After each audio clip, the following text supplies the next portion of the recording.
안녕하십니까. 흔히 짠이의 쿨톡입니다. 자, 얼마 전에 부부의 세계라는 드라마가 아주 화려하게 막을 내렸습니다. 너무 재밌었는데요. 저는 보면서 짜증이 좀 나더라고요. 훈이님 어떠셨어요? 네, 저는 좀 바빠서 많이는 못 봤습니다만 네네. 정말 전 국민의 관심사 아니었습니까? 네네. 이런 상간 사건들, 네네. 한 여성을 처절하게 네. 고통스럽게 하는 부분, 네네. 그런 것들이 국민들의 마음을 네. 후벼 파지 않았나 네네. 이런 생각이 드네요. 근데 제가 보니까 불륜은 많이 일어나는데 불륜했음에도 불구하고 지가 더 말이 많거나 잘못을 뉘우치지 못하는 그런 부분에서 국민적인 분노를 좀 일으키지 않았나. 그렇죠. 예. 네. 이번에 비슷한 사건이 현실에 일어났습니다. 맞아요. 포항 상간녀 사건인데 네네. 저도 깜짝 놀랐어요. 네네. 굉장히 가슴 아팠겠다. 네. 그런데 가해자라고 할 수 있는 네네. 남편은 자신의 입장에서만 바라보지 않았나 네네. 라는 생각이 드네요. 네네. 저희는 현실적으로 좀 문제되는 부분, 그런 부분만 조금 한번 읊어보도록 하겠습니다. 그러시죠.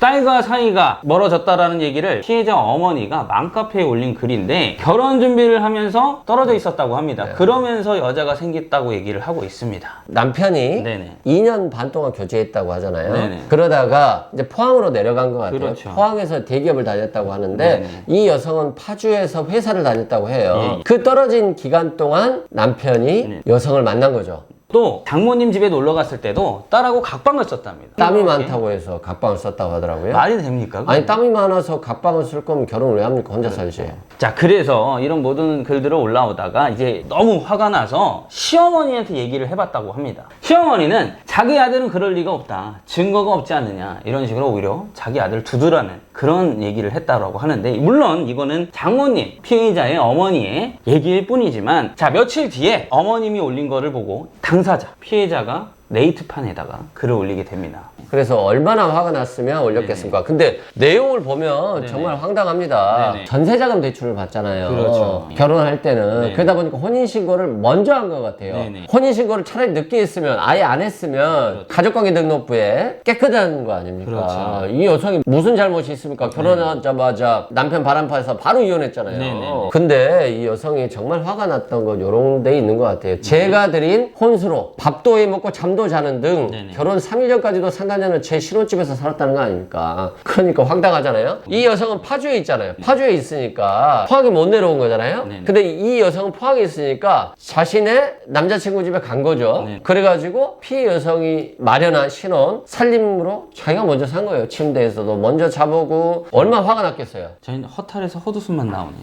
네. 자, 결혼 올린 지 얼마 안 됐던 어느 날 저랑 남편이 카페에 갔습니다. 옆에 있던 남편 폰에 잠깐 눈길을 줬는데 카톡 대화 내용에 하트와 애칭 같은 것들이 뜨는 것을 봤다라고 합니다. 그렇죠. 여자의 촉이 발동하기 시작한 겁니다. 친정 엄마가 오셔서 마트를 셋이 갔습니다. 근데 전 남편이 핸드폰으로 전화가 왔는데 안 받습니다. 전형적인 불륜남들의 전조 증상이죠. 그렇죠. 네네. 불편한 거죠. 그렇죠. 그래서 왜 안 받아? 라고 얘기를 했더니 친구라고서 나중에 받으면 된다 그래 놓고 화장실 다녀온다면서 나가서 그 전화를 받았다는 겁니다. 이거는 어떤 여자라도 보면 그냥 불륜이다 바람이다 라고 생각을 하게 될 것 같습니다. 자, 그 여자 핸드폰에는 제 남편 번호가 그 자신의 이름으로 되어 있었다고 합니다. 이게 더 빡치는 것 같아요. 아니 저는 이 부분이 이해가 안 됐어요. 네네, 여러 번 네네. 들었어요. 네네. 이 상간녀가 자신의 핸드폰에 이 남성의 이름을 네. 부인이죠. 네네. 부인의 이름으로 해놨다는 거잖아요. 그 이유가 바로 자기도 연애를 하고 있었던 겁니다. 남자친구가 있었기 때문에. 3년 된 남자친구가 있었다는 거예요. 그러면 결혼은 이 남자라고 하고 이 상간남하고 애인으로만 지내려고 했던 것 같아요. 그렇죠. 네. 그 다음날 남편이 잘 때 카톡 내용을 몰래 이제 메일로 바로 싸가지고 보면서 거실로 나와서 혼자 다 읽어봤다고 합니다.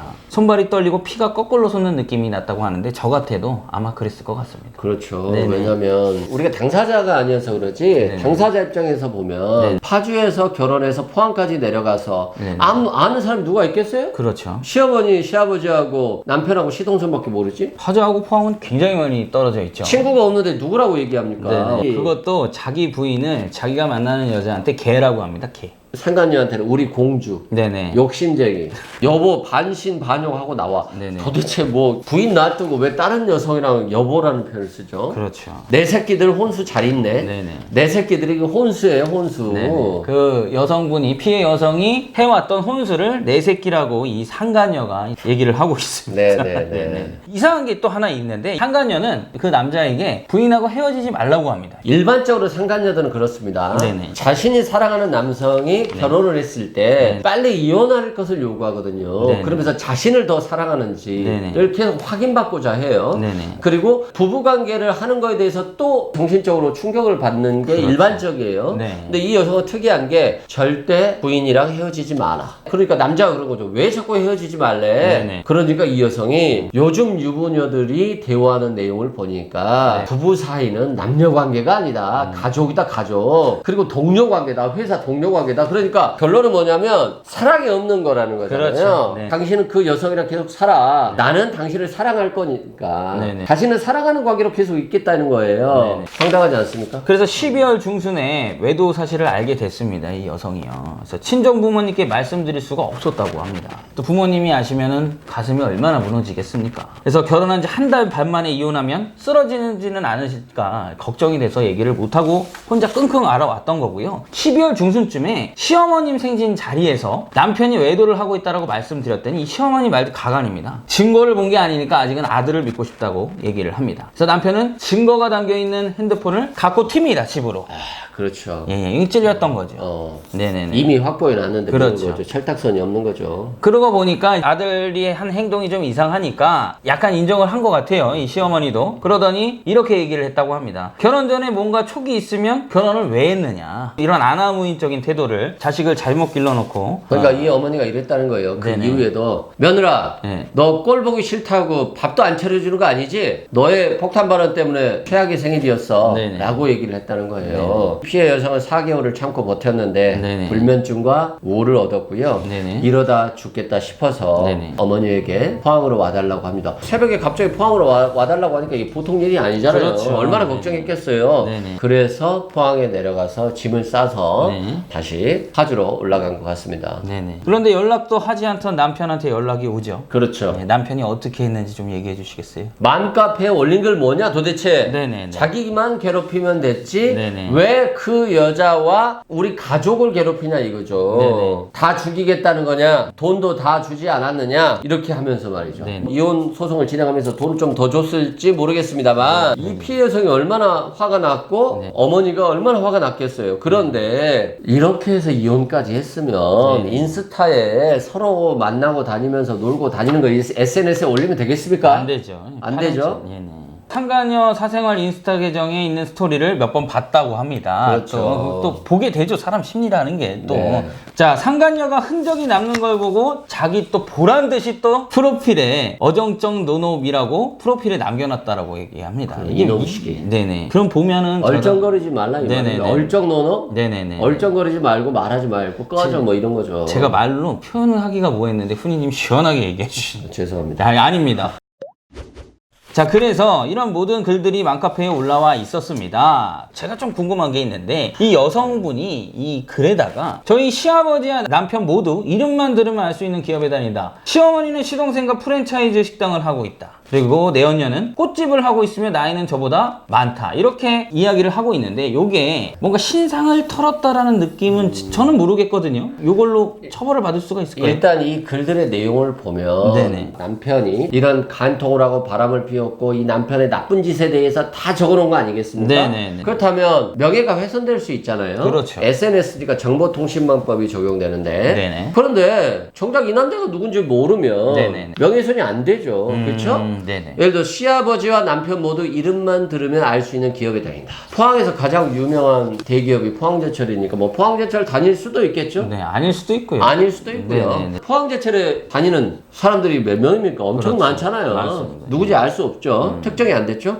시어머니는 시동생과 프랜차이즈 식당을 하고 있다. 찾을 수 있습니까? 내연녀는 꽃집을 하고 있다. 네네. 포항에 꽃집이 하나밖에 없겠습니까? 네네. 이것만 보면 특정은 되지 않았다. 그래서 정보통신망법상 명예훼손이 되기는 좀 어렵지 않나. 물론 네티즌 수사대들이 이런 걸 올렸으면 네티즌 수사대도 네. 형사처벌은 가능합니다. 네네. 사진을 올린다거나 네. 구체적으로 누군가를 특정해서 해결을 했다면, 왜냐면 명예훼손은 허위사실이 아니라 진실한 사실이라도 네네. 처벌이 되기 때문입니다. 그런데 지금 이 여자분은 이혼이란 딱지를 붙이고 살아야 되지 않겠습니까? 혼인에? 그렇죠. 요거를 어떻게 없앨 수 있는 방법이 없을까요? 혼인의 의사 합치는 있었잖아요. 네. 혼인하려고 서로 의사가 합치돼서 혼인신고를 한 거잖아요. 네네. 그렇기 때문에 이혼 무효라고 하는 것은 네네. 뭐 예를 들어서 그냥 전혀 혼인의 의사가 없이 네. 그냥 호적부에 기재만 해주기 위해서 뭐 네네. 예를 들어서 외국에서 오신 분들 네. 이런 거 있잖아요. 네네. 그냥 그런 분들을 불법적으로 한국에서 국적을 따주기 위해서 신고만 했다. 이런 경우에는 뭐 혼인 무효가 될 수도 있겠습니다만 네. 그런 경우가 아니면 안 되죠. 자, 그러면 이 상간녀하고 불륜남은 현행법상 형사처벌은 받기 어렵지 않습니까? 불륜남과 상간녀가 네네네. 형사처벌 네네. 그렇습니다. 간통죄가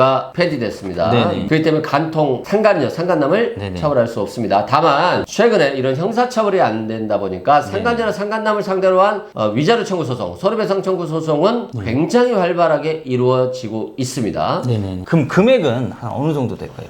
주로 한 1,000만 원에서 3,000만 원 정도 받습니다. 1,000만 원에서 3,000만 원 받는데 만약에 이런 간통 행위로 말미암아서 만약에 네네. 이혼을 하게 됐다. 네네. 그러면 이제 더 피해가 큰 거잖아요. 그렇죠. 위자료 액수가 좀 커지고요. 네. 또 상대방이 아무래도 재산이 좀 더 많은 사람이다. 네네. 라고 하면 커지고요. 네네. 또 간통을 했다는 증거가 더 명백하면 네. 또 위자료 액수가 커지고요. 그다음에 간통 기간 네네. 두세 달 만났다는 게 아니라 2, 3년 만났다고 한다면 액수가 훨씬 커집니다. 그럼 이 사람의 재력 그리고 또 그 만난 불륜의 기간. 그렇죠. 이런 것들을 다 횟수. 따져서 네네. 네. 다 따져서 위자료가 정해지지만 3천만 원은 넘기기 힘들다는 얘기시죠. 그렇습니다. 이 여성은 남편의 카톡을 보고 불륜 사실을 알게 됐지 않습니까? 흥신소에 부탁을 한다거나 위치 추적기를 달아서 위치를 추적한다거나 이런 일들을 피해를 당하신 분들이 하고 있지 않습니까? 이런 거 불법입니까 아닙니까? 남편이 상간을 하고 있는지 여부를 알 수가 없잖아요. 네네. 그래서 의심되는 행위가 있다. 그럴 때는 어떻게 하느냐? 사람들 대부분 흥신소에다 맡기면 네. 어떻게 되냐 궁금해하는데 이 처벌될 수 있어요. 어떻게 하면 처벌되느냐? 네.